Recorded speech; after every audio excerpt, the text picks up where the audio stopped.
Good morning students, welcome to G All India English Solution. Today we will discuss PGT practice set 3. Question number 1. The word disparity means. Disparity का means क्या होता है? तो इसका means होता है inequality. Inequality means होता है असमानता. Next question is the following are the synonyms of the word wet. But one word is not its synonym. Find it out. तो wheat. देखो जो आपका ये वेट वर्ड है इसके सिनोनियम है 3 इनके सिनोनियम है और एक इसमें से अलग है जो इसका सिनोनियम नहीं है। तो वो कौन सा है? तो वो वीट है। और वेट WHET का सिनोनियम है स्टिमुलेट, हॉर्न HONE और शार्पन तेज करना। स्टिमुलेट, हॉर्न, शार्पन और whet. Next question is the antonym of malign is. Malign का एंटोनियम क्या है? तो प्रेज है। मैलिन मीन्स होता है ईर्ष्या, द्वेष भावना रखना और प्रेज मीन्स होता है तारीफ करना। Next question is nefarious. Nefarious का अपोजिट वर्ड होता है benign, BENIGA। Next question is a lunatic lives in. Lunatic कहाँ रहता है? एसाइलम में। लुनेटिक मीन्स होता है जो मैड पर्सन होते हैं उनके लिए यूज़ किया जाता है लुनेटिक। तो जो लुनेटिक होते हैं, पागल व्यक्ति होते हैं, वो कहाँ रहते हैं? एसाइलम में। Next question is a den is the living place of lion. Den गुफा जो लिविंग प्लेस है वो किसका है? लायन का। Next question is burn the midnight oil means. तो burn the midnight oil means कड़ी मेहनत करना। आधी रात में दिया जलाना means to study late at night. Night में लेट नाइट में स्टडी करना। Next question is go through fire and water means.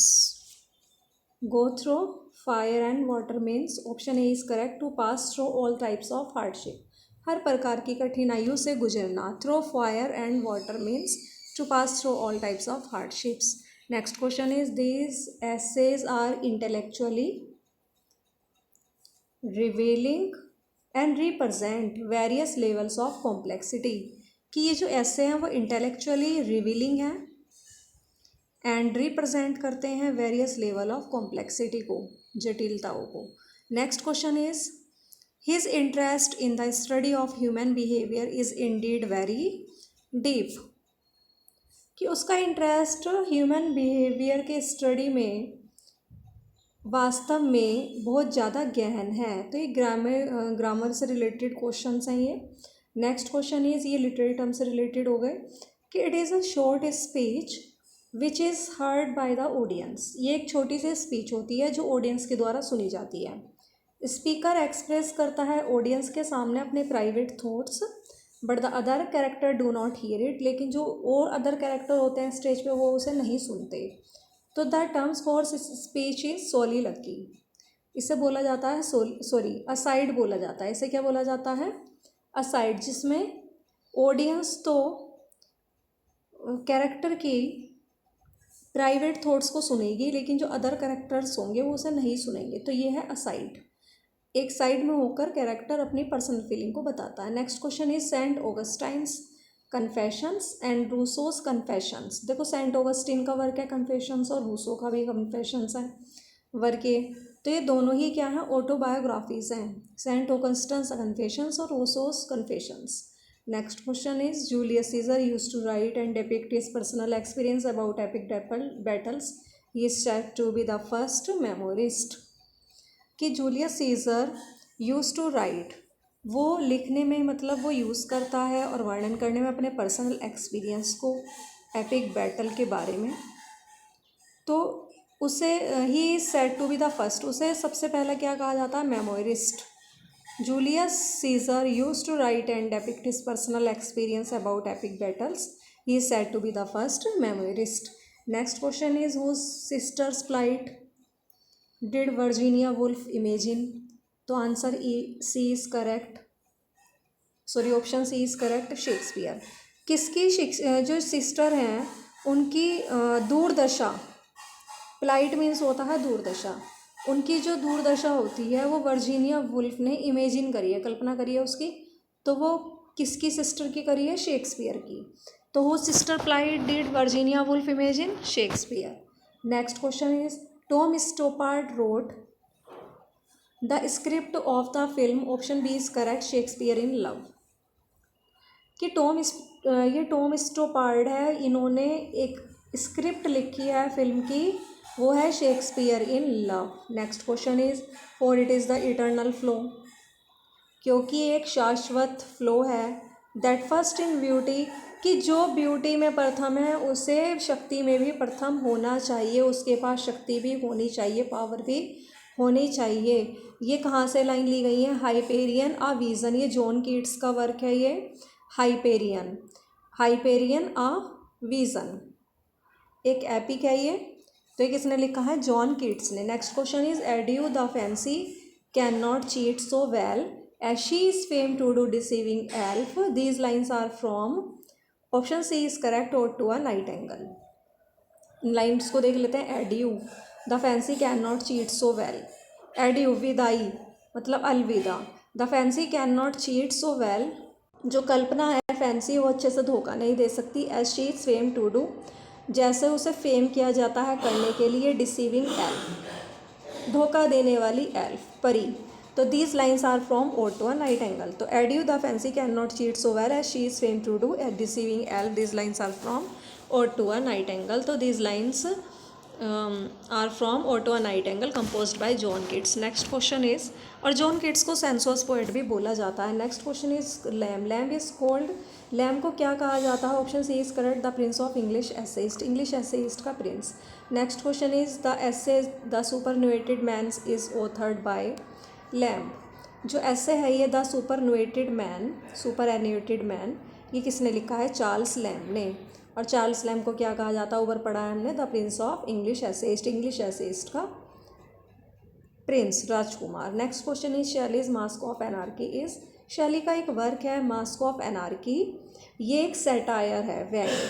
Next question is which poem is autobiographical in nature. कौन सी पोएम ऐसी है जो ऑटोबायोग्राफिकल है नेचर में? तो वह है एलास्टर. ये पी.बी. शैली ने लिखी है Alastor. Spirit of solitude is the subtitle of Alastor. Spirit of solitude. और 1816 में ये आई थी. Next question is the narrative poem of mystery and suspenses. कि मिस्ट्री और सस्पेंस की जो नैरेटिव पोएम है वो कौन सी है? वो द विच ऑफ एटलस. जिसमें मिस्ट्री दिखाई जाती है और सस्पेंस दिखाया जाता है, वो है विच ऑफ एटलस. तो the which of Atlas is composed by P.B. Shelley and the full name of P.B. Shelley is Percy Bysshe Shelley. Next question is Dickens was an incomparable stylist, was a pretty, a sense for the right word, as pretty an ear for prose rhythm as any English novelist has ever possessed. Whose comment is this? तो AC Rickett ने comment किया है कि जो Charles Dickens के बारे में क्या है कि जो चार्ल्स डिकन्स है वो एक इनकम्पेरेबल स्टाइलिस्ट हैं. वो इनकी तुलना नहीं की जा सकती. With as pretty a sense for the right word, as pretty an ear for prose rhythm as any English novelist has ever possessed. मतलब इनकी जो प्रोज रिदम है और ये इंग्लिश नॉवलिस्ट जो रहे हैं, ये ऐसे कोई भी ऐसा नहीं रहा जितने ये रहे हैं. मतलब इनकी तुलना किसी, इनके स्टाइल से इनकी तुलना किसी से भी नहीं की जा सकती. इन्होंने बहुत अच्छे जो इनके वर्क का स्टाइल है वो बहुत अच्छा है और अच्छे इन्होंने राइट वर्ड यूज़ करे हैं. इन्होंने बहुत सुंदर वर्ड यूज़ करे हैं और ऐसे किसी भी इंग्लिश नॉवलिस्ट ने नहीं किए हैं. तो whose comment is this? AC Rickett ने कमेंट किया है. Who called Dickens as special correspondent for posterity. किसने चार्ल्स डिकन्स को कहा है कि ये अ स्पेशल करेस्पोंडेंट है फॉर पोस्टेरिटी के लिए?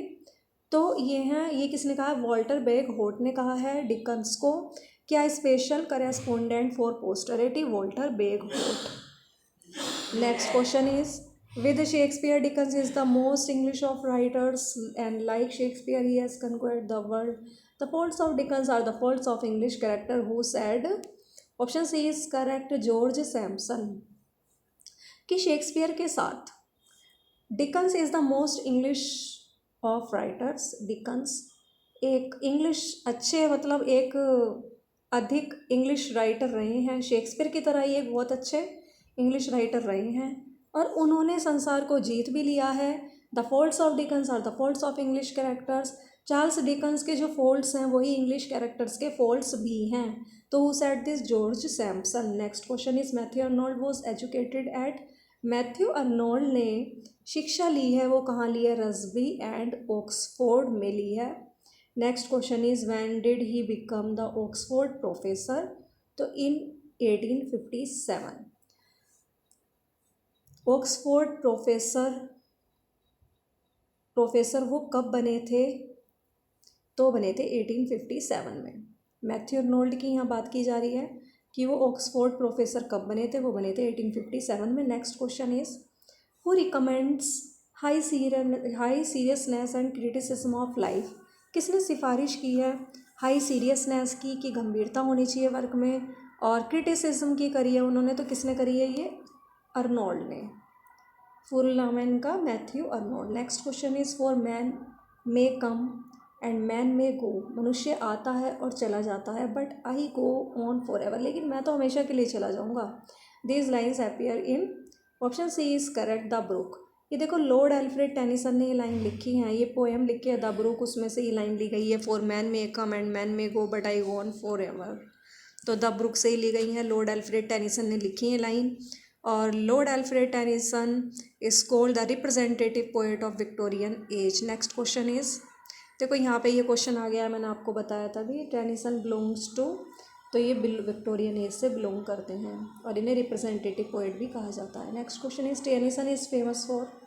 टेनिसन प्रसिद्ध हैं, किसके लिए प्रसिद्ध हैं ये? तो ये विक्टोरियन कंप्रोमाइज़ के लिए बहुत ज़्यादा फेमस हैं। Next question is Arthur Hallam was Tennyson's friend. इनका पूरा नाम है ऑर्थर हेनरी हेलम, ये टेनिसन के फ्रेंड हैं। उनकी डेथ वियना में हुई थी और इन्होंने एक मोन्यूमेंटल वर्क को जन्म दिया है, और उस वर्क का नाम बताइए, तो वो है इन मेमोरियम।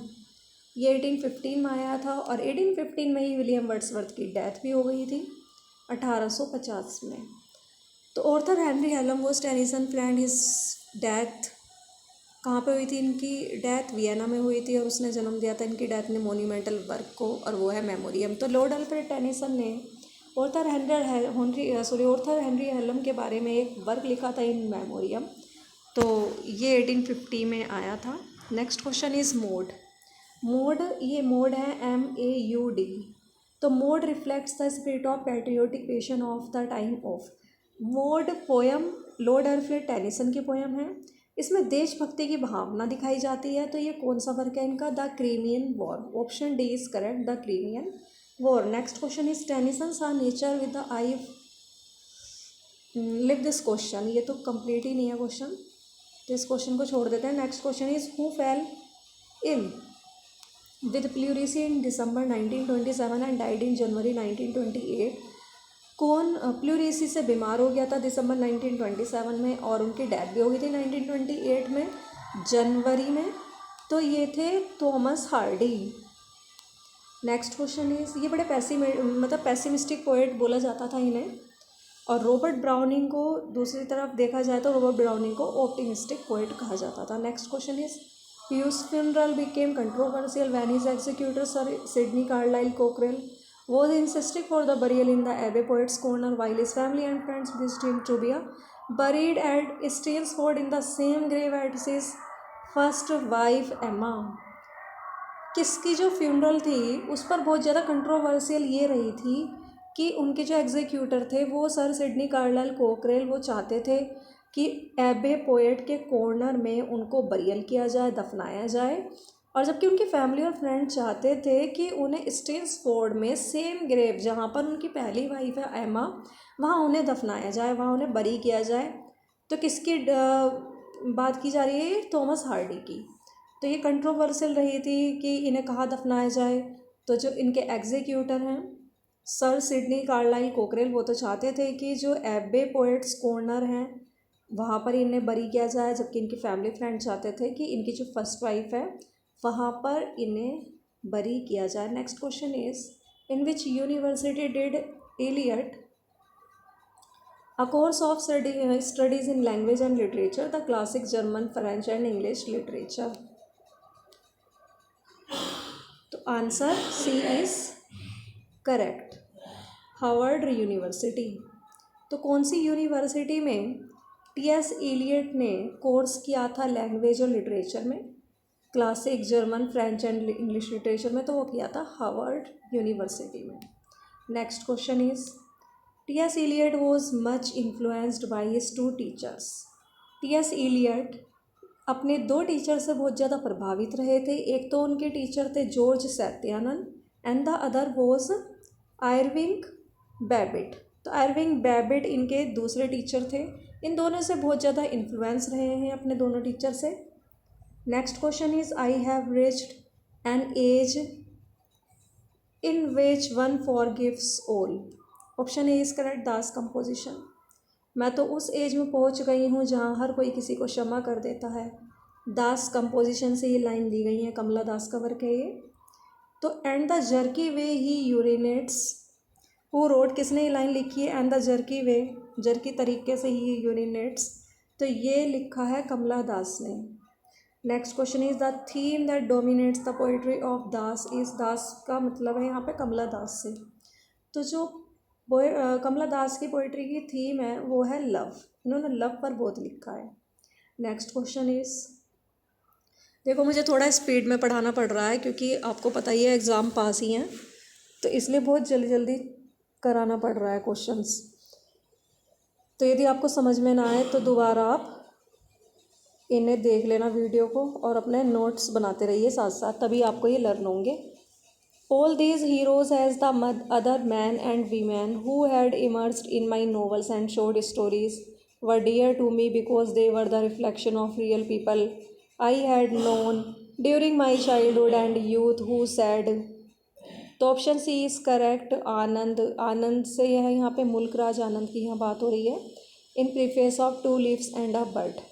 देख लेते हैं क्या कह रहे हैं कि ऑल दीज हीरोज़, कि इनके जो सारे हीरो हैं दूसरे व्यक्तियों और स्त्रियों की तरह वो मेरे नॉवल में भी उभरे हैं और शॉर्ट स्टोरी में भी उभरे हैं और मुझे इतने ही प्यारे हैं जितने कि they were the reflection of real people, जितने कि रियल पीपल का रिफ्लेक्शन प्यारा होता है। I had known during my childhood and youth, और मैं तो उनसे परिचित हूँ अपने बचपन से ही और अपने जवानी से ही मैं उनसे परिचित हूँ। तो ये लाइन कहाँ से ली गई है? आनंद, मुल्कराज आनंद ने ये लाइन ली है यहाँ से, in preface of two lives and a bird से। Next question is Mulkraj Anand was awarded a silver wedding fund scholarship for writing an essay on.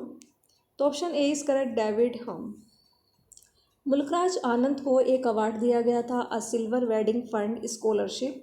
वो किसके लिए दिया? वो फॉर राइटिंग एन ऐसे, एक ऐसे को लिखने के लिए दिया गया था। सिल्वर वेडिंग फंड स्कॉलरशिप किस पर? तो option A is correct, David Hume पर। Next question is when Ezekiel writes his poetry, जब इजिकल, इजिकल से ही हमें निस्सिम इजिकल से है कि निस्सिम इजिकल अपनी पोइट्री लिखते हैं, वो हमें सिखाते हैं दिस टाइम, इस समय वो हमें बहुत ज़्यादा विस्तार से सिखाते हैं स्वयं। ये कमेंट किसका है? तो ये है जीव पटेल का, कि when Ezekiel writes his poetry he teaches this time largely himself, उस comment is this Gieve Patel. Next question is he has been manager of well known advertising firm in the 50s। वो मैनेजर रहे हैं एडवर्टाइजिंग फर्म के 50s में, और manager रहे हैं शीमोल्ड के एक पिक्चर फ्रेम मैन्युफैक्चरिंग कंपनी में रहे हैं वो 1 साल तक। 1952 में उन्होंने काम किया है एक डेक स्कबर के रूप में, एक कोल करियर के रूप में इंग्लिश कार्गो शिप पर, to earn his passage home from England. England से अपना पैसेज होम अर्न करने के लिए। तो उन्हें आइडेंटिफाई करो जिनकी बात हो रही है, तो वो है निस्सिम इजिकल की। ये बैनी इज़राइल पोएट रहे हैं ये। So he has been manager of well known advertising firm in the 50s, manager of Chemould picture firm frame manufacturing company for a year. In 1952 he even worked as a deck scrubber and coal carrier on an English cargo ship to earn his passage home from England. Identify him, Nissim Ezekiel. Next question is Frost had returned to America with his family 1950। देखो 1915 में Robert frost इनका पूरा नाम है Robert Frost. ये एक American poet रहे हैं। ये अमेरिका में अपनी फैमिली के साथ वापस लौटे थे, तो लौटे थे 1915 में। Next question is Robert Frost ने अपनी बुक लिखी 1913 में, और जब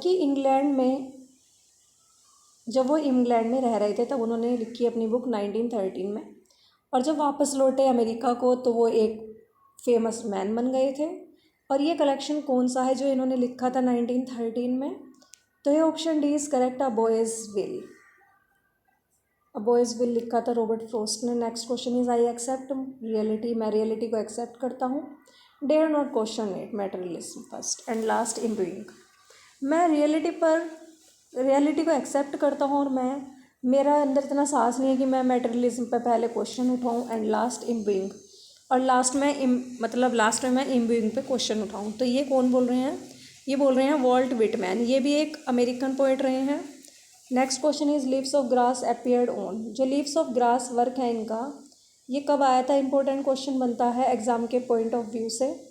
तो ये 4 जुलाई 1855 में ये अपीयर हुआ था। Leaves of grass appeared on 4 July 1855। Next question is which novel of Hemingway?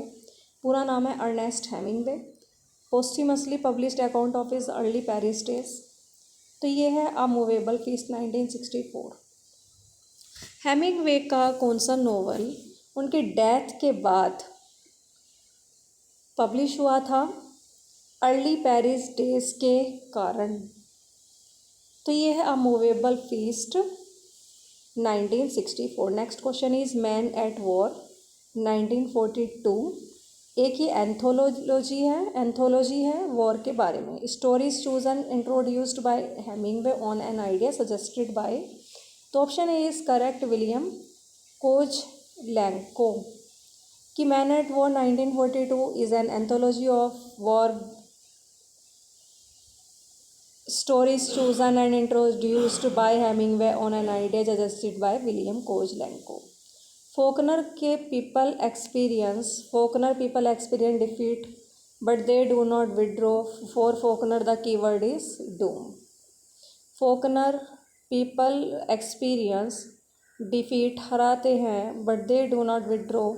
वो मतलब डिफीट तो कर जाते हैं लेकिन वो पीछे नहीं हटते, क्योंकि फोकनर का जो कीवर्ड है वो है Doom. Next question is Doom means होता है प्रलयकाल, विनाश।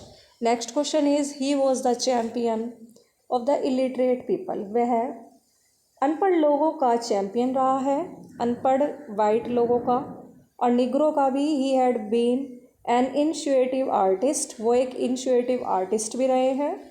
उन्होंने लैंग्वेज ऑफ पोइट्री अपने नॉवल में यूज़ करी है। फाइंड हिम आउट, वो कौन है? William Faulkner. नॉवल में पोइट्री की भाषा उन्होंने यूज़ करी है, तो ये कौन है? विलियम फोकनर हैं। Illiterate poor white end of Negro के चैम्पियन रहे हैं, इनिशिएटिव आर्टिस्ट रहे हैं और नॉवल में पोइट्री की भाषा का प्रयोग किया है। ये है William Faulkner. Thanks for watching this video. Please like, subscribe and share.